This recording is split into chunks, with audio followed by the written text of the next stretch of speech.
Pessoal, bom dia, boa tarde, boa noite, como de costume. Eu sou o professor Edigiânio. Essa é a nossa disciplina de manutenção de microcomputadores. Na semana passada nós iniciamos a nossa aula 2 do terceiro bimestre, onde nós abordamos os principais componentes aí da placa-mãe, ou no caso, boa parte dos componentes, né? Nós abordamos o PCB, que é o componente básico, onde são soldados o restante dos componentes, tá? Nós abordamos os resistores, tá? Os capacitores, a BIOS, e na aula de hoje nós abordaremos aí os principais barramentos de uma placa-mãe, tá? É através dos barramentos que existe aí a opção de inserção de componentes, geralmente off-boards, tá? Então, pessoal, juntamente aos processadores, a memória RAM, memória cache, né, os barramentos são também uma classe importante na composição de uma placa-mãe, certo? E esses barramentos eles são responsáveis por interligar diferentes componentes à placa-mãe e permitir o uso de periféricos, certo? Como, por exemplo, placa de vídeo, né, placa de rede, componentes USBs, né, componentes USBs tanto de entrada como de saída e vários outros componentes que podem ser inseridos à placa-mãe através de barramentos aí de comunicação.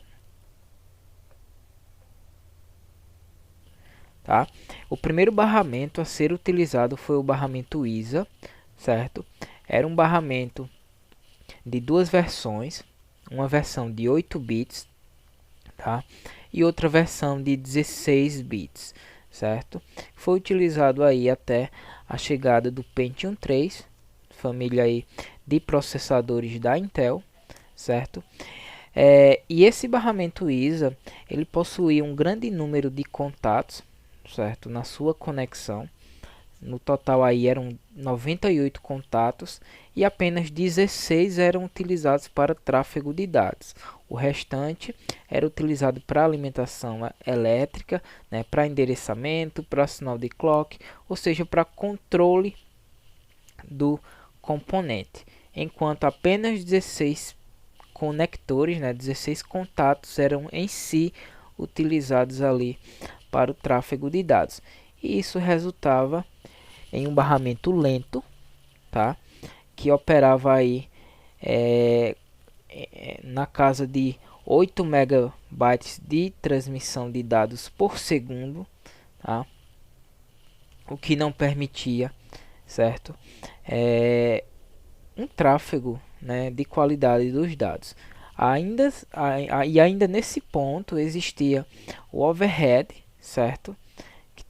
Existia ali um protocolo de transmissão e esse protocolo ainda atrasava mais a comunicação e no final nós tínhamos, tá, uma taxa de transferência de apenas 5 megabytes por segundo, o que era lento, tá, até para a época, década de 60, 70, 80, né, era um barramento lento, tá? Uma foto, uma imagem que representa aí o barramento ISA, certo? E aí, para resolver essa questão da lentidão, surgiu o barramento EISA, tá? Foi um upgrade no padrão ISA, certo? Ele é um barramento de 16 bits, certo? E existem ali 90 contatos novos. Se no barramento ISA nós tínhamos 98 contatos, tá?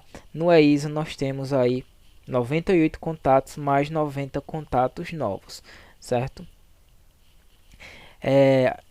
O barramento EISA ele operava ali em 8.33 MHz, ou no caso aí 8,33 milhões de ciclos elétricos por segundo, tá?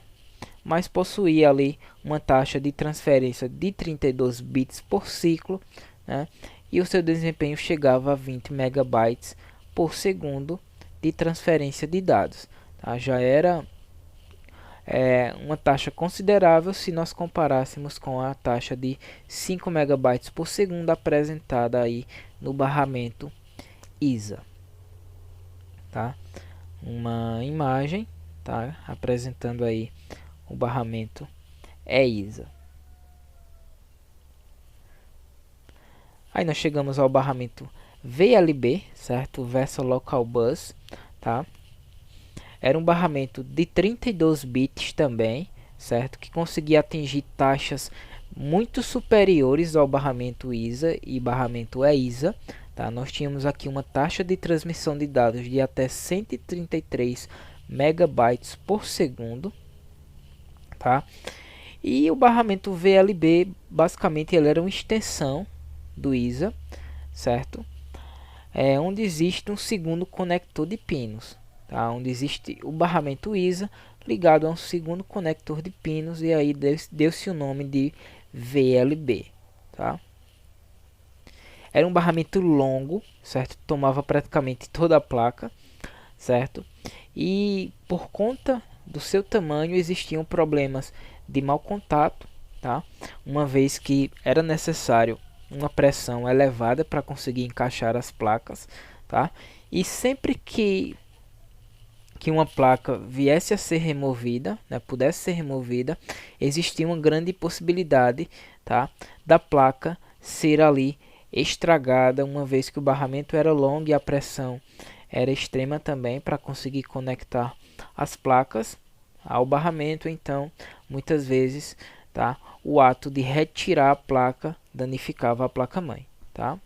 O ato de retirar o componente conectado ali ao barramento, né, danificava a placa-mãe, tá? Nessa figura vocês conseguem ver, tá, dos barramentos do tipo VLB, onde existe um barramento ISA seguido com um segundo conector, tá? Percebe-se que era um barramento bem extenso, tá? E que basicamente tomava toda a placa. E aí, também na década de 90, nós chegamos ao barramento AGP, certo? Já existia o barramento PCI, certo? Que são os barramentos utilizados hoje, tá? Mas a versão do PCI era uma versão lenta, tá? Que não permitia ainda a utilização de placas de vídeo 3D, certo? A década de 90 foi marcada aí pelo surgimento de placas de vídeo 3D para possibilitar a execução de aplicações gráficas, bem como a execução de games e vídeos aí em boa resolução, tá? Então, para suprir a necessidade dessas placas, foi desenvolvido o barramento AGP, tá? Sob medida, claro, especificamente para placas de vídeo 3D. Existem duas versões, tá? Do barramento AGP, certo? Que é o AGP 4X e o AGP 8X, tá? Eles conseguem chegar a taxas de transferência aí entre 1066 e 2133 megabytes por segundo, certo? A velocidade do AGP já é uma velocidade superior, tá, aos barramentos ISA, EISA e VLB, tá? Uma vez que a taxa de transferência de dados gráficos é extremamente importante, né, para que essas aplicações gráficas, né, um jogo, um vídeo, seja reproduzido ali com qualidade. Tá? E na figura vocês conseguem visualizar um barramento AGP. E aí nós chegamos aos barramentos PCI e PCI Express, são os barramentos utilizados atualmente, tá? Inicialmente o barramento PCI ele é de 32 bits, certo? Opera aí na casa de 33 MHz, ou no caso 33 milhões de ciclos por segundo de tensão elétrica, e resulta em uma taxa de transferência de até 133 megabytes por segundo, tá?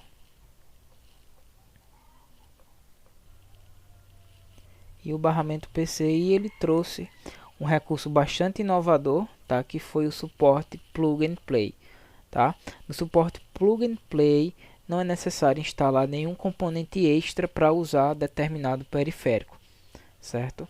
É apenas necessário sua conexão e o próprio sistema já consegue lidar certo, com a sua instalação e configuração, ou seja, plugou, utilizou, certo?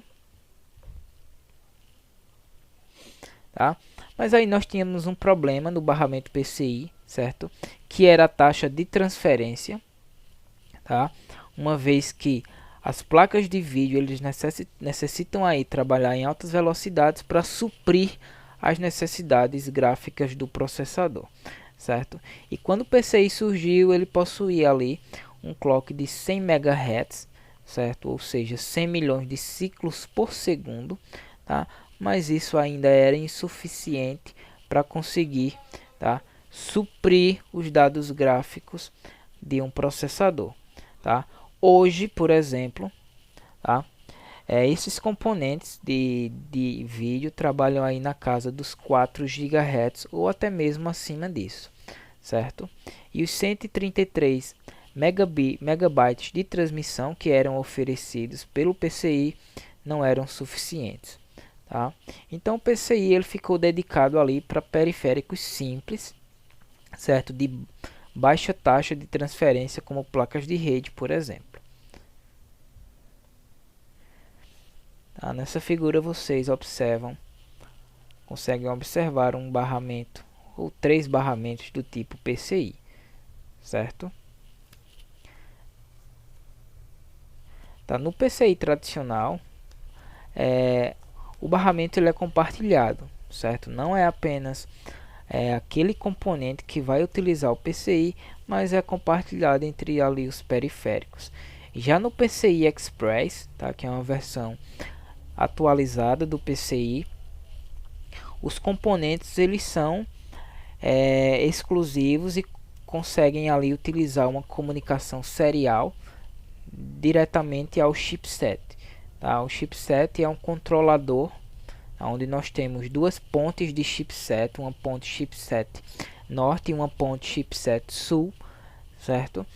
E esses dois componentes são responsáveis por controlar o fluxo de dados entre os dispositivos, tá? E no chipset ponto norte existe aí o controle de barramentos de alta taxa de transferência, como por exemplo memória, processador e placas de vídeo que são conectadas aos barramentos PCI Express, certo? E os PCIs Express eles podem operar a taxas de transferência bem superiores ao PCI, tá? Ao ISA, ao EISA, ao VLB, ao AGP, podendo alcançar até 8 GB de transferência por segundo. Isso equivale a mais de 8 bilhões de ciclos por segundo. E no PCI Express existem ainda subversões, certo? Ou subpadrões. Então nós temos versão X1, que é uma linha de transferência de 250 megabytes, certo? Por segundo. Nós temos a X4, são 4 linhas de transferência de 1 GB por segundo. Nós temos a X8, que são 8 linhas de transferência, certo? Alcançando 2 GB por segundo. E nós temos aí X16 alcançando 4 GB por segundo através de 16 linhas de transferência, tá? A versão atual do PCI Express é a 2.0, onde nós temos a X1 com uma linha de transferência de 500 megabytes por segundo, a X4 com 4 linhas de transferência de 2 GB por segundo.